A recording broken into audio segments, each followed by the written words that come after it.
C'est une trend de TikTok qui fait le buzz, des enfants qui giflent ou frappent un de leurs parents, parfois avec force, pendant que ceux-ci filment et rient pour le fun, pour les vues.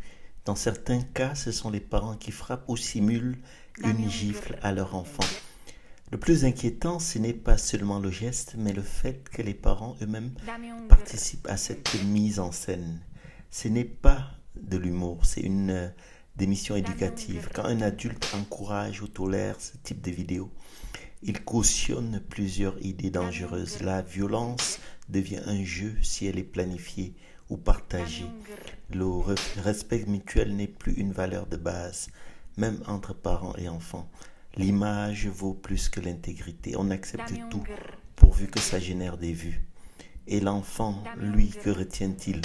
Qu'on peut frapper pour faire rire, qu'humilier un parent est sans conséquence, que les règles changent si c'est pour devenir viral.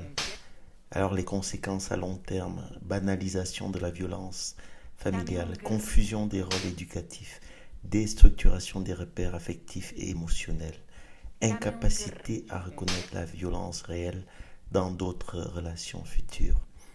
Éduquer, ce n'est pas filmer, c'est poser des limites. Les réseaux sociaux ne doivent pas transformer nos enfants en acteurs de leur propre dérive.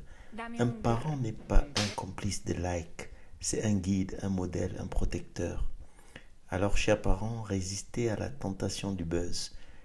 Refusez les vidéos qui humilient ou banalisent les gestes violents, surtout avec vos enfants. Rappelez-leur que le respect est une valeur non négociable.